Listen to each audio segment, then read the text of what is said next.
खबरें अब विस्तार से। राष्ट्रपति द्रौपदी मुर्मू ने लोकसभा और राज्यसभा को संयुक्त रूप से संबोधित किया।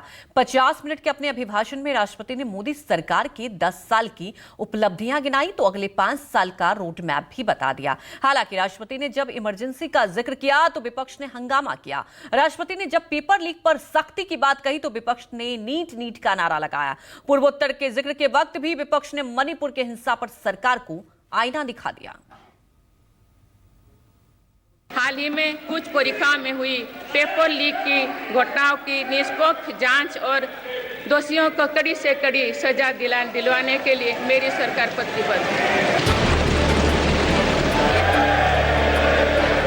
पेपर लीक पर सख्ती का दावा और दोषियों को दंडित करने का आश्वासन। राष्ट्रपति के अभिभाषण में जैसे ही ये जिक्र आया, विपक्षी सांसदों की टोली ऐतराज जताने लगी। राष्ट्रपति के अभिभाषण को हकीकत के उलट बताने लगे, नीट नीट चिल्लाने लगे।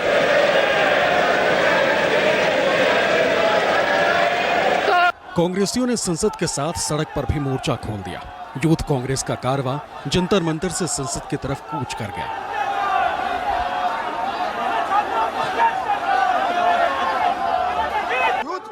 कांग्रेस से कार्यकर्ता संघर्ष करते नजर आ रहे हैं। मेरे पीछे अगर आप देखेंगे, हजारों हजार की भीड़ में जंतर मंतर पर यहाँ पर वही नीट पेपर मामले को लेकर ये देखेंगे, पेपर लीक सरकार जैसे बैनर इन्होंने यहाँ पर लगाए हुए हैं और यूथ कांग्रेस जो है एक बार फिर सड़कों पे संघर्ष करती नजर आ रही है।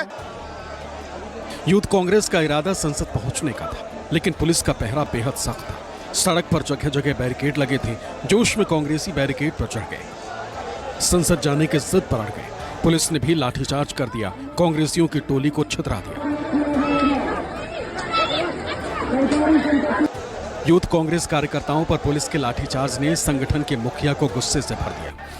बीवी श्रीनिवास ने सत्ता को तानाशाह बता दिया। सोशल मीडिया प्लेटफॉर्म एक्स पर अपने पोस्ट में यूथ कांग्रेस अध्यक्ष बीवी श्रीनिवास ने लिखा, युवा शक्ति की आवाज से आखिर घबरा गया तानाशाह। पेपर लीक के विरुद्ध शांतिपूर्ण तरीके से प्रदर्शन कर रहे IYC कार्यकर्ताओं पर नरेंद्र मोदी की पुलिस ने लाठीचार्ज किया। हमारे हर साथी पर पड़ी लाठी का पूरा जवाब दिया जाएगा।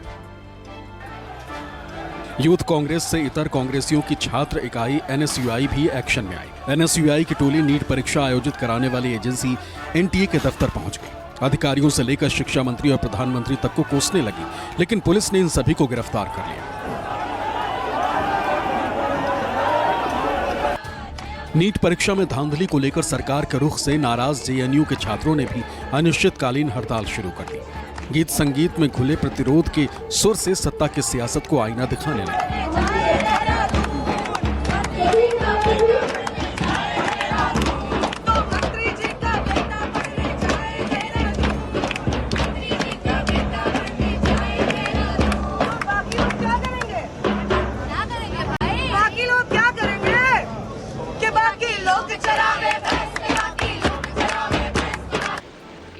हालांकि सत्ताधारी पार्टी के सांसदों ने दावा किया कि सरकार पेपर लीक को रोकने को लेकर बेहद गंभीर है, युवाओं के सपने को लेकर संजीदा है और यही ध्वनि राष्ट्रपति के अभिभाषण से भी निकली है।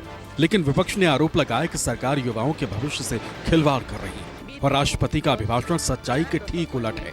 सेना में सुधार का दावा सच्चाई के विपरीत है और अग्निवीर योजना इसका सबसे बड़ा सबूत है। थकी हुई हारी हुई सरकार का जो जनता द्वारा रिजेक्टेड है, 400 का सपना था 240 पे बैठाल गई एक लूली लगड़ी सरकार का यह अभिभाषण है। इसमें कोई जीने का उत्साह। इसमें एक्शन क्या है वो हम देखेंगे और उसको हम लोग वॉच कर रहे हैं, क्योंकि इनकी पहले तो कोशिश यही थी कि इस मामले को ऐसे ही रफा दफा कर दिया जाए, लेकिन जब उन्होंने देखा कि छात्रों में असंतोष है और देश में असंतोष है, तब इन्होंने इस मामले को थोड़ा गंभीरता से लेने का प्रयास किया। नीट्स में आप कोई आपने क्या किया? आप 10 सालों से आप क्या कर रहे हैं? क्वेश्चन लगातार आउट हो रहा है, आप कहाँ हैं? आप हमको बताइए। ये तो गलत है ना भाई। आप 24 लाख बच्चों को आपने उनकी जिंदगी बर्बाद कर दी, उनके रातों की नींद बर्बाद कर दी, उनके माँ बाप को आपने कर्जों में डुबो दिया। एक एक नीट के एग्जाम की 2 साल पहले तैयारी होती है और ज्यादातर नीट लिखने वाले बच्चियां होती हैं। बेटी पढ़ाओ बेटी बचाओ, ये क्या सब झूठ बोल रहे हैं। तो नीट को आपको दोबारा करवाना चाहिए। एकदम गंभीर सवाल है और मैं समझता हूं कि सब सरकार गंभीरतम कठोर उपाय कर ही रही है और क्यों न करेगी, क्योंकि सुप्रीम कोर्ट भी इस मामले में अपना विचार व्यक्त कर दी है, आदेश दे दिया है। महामहिम के जो अभिभाषण में हम ये अपेक्षा करते हैं, पूरा देश ये अपेक्षा करती है कि सरकार किन उनकी दिशा क्या होगी, एक रोड मैप होता है, उसमें हर चीजें उसमें समाहित होती है। लेकिन कहीं न कहीं ऐसा लगा कि अब मोदी सरकार आत्ममुग्ध होकर आत्म प्रशंसा का ये एक दस्तावेज सरकार है, पारदर्शी सरकार है। राष्ट्रपति महोदय भी जिस समस्या की बात कर रही है, कुछ छुपाया नहीं जा रहा है, तो ये बहुत बड़ा संदेश है इस सरकार का कि गलती किसी भी स्तर पे हो, हम क्षमा नहीं करने वाले हैं, जांच होगी और दोषी को कड़ी से कड़ी सजा होगी। उन्होंने कहा कि देश का समर्पण है, अपने जो सैनिक हैं, जो वीर हैं, उनका जिक्र उन्होंने किया। आर्म्ड फोर्सेस में जो रिफॉर्म किया है, डिफेंस इंडस्ट्री में को स्वावलंबी बनाने के लिए जो अहम कदम सरकार ने लिए हैं, और जो एक कमिटमेंट है कि अब विदेशों से हम जो खरीद को रोक देंगे, ये एक बहुत बड़ा फिलिप है डोमेस्टिक इंडस्ट्री के लिए। ऑफ कोर्स आर्म्ड सर्विसेज को भी उसका बेनिफिट मिलेगा। जांच एजेंसियों के दुरुपयोग और विपक्षी नेताओं की गिरफ्तारी को लेकर इंडिया गठबंधन के नेता लगातार सरकार पर तानाशाही का इल्जाम लगाते रहे, मौजूदा हुकूमत को अघोषित आपातकाल बताते रहे। सत्ताधारी खेमे ने भी इसकी काट खोज ली और 25 जून 1975 को देश के लिए काला दिन बताते हुए कांग्रेस को आपातकाल पर घेर लिया। पीएम मोदी और सरकार के मंत्रियों की ये ध्वनि राष्ट्रपति के अभिभाषण में भी गूंज उठी। 27 जून है, 25 जून 1975 को लागू हुआ आपातकाल संविधान पर सीधे हमले का सबसे बड़ा और काला अध्याय था। पूरे देश में हाहाकार मच गया था, लेकिन ऐसी असंवैधानिक ताकतों पर देश ने विजय प्राप्त करके दिखाया, क्योंकि भारत के मूल में गणतंत्र की परंपराएं रही है।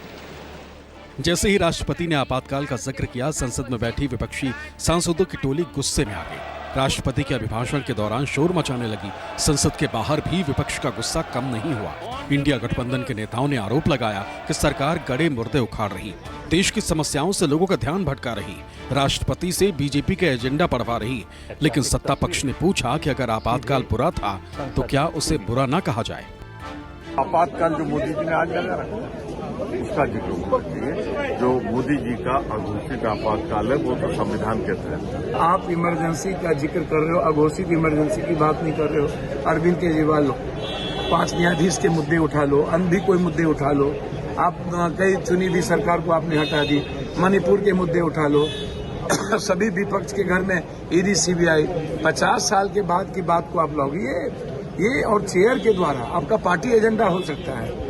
हमें लग रहा है कि हमारे देश के बड़े बड़े समस्या तो देश के हित में चर्चा करनी चाहिए। ये सब हमें देखने का मौका नहीं मिला और मेरे ख्याल में सुनने का मौका नहीं मिला।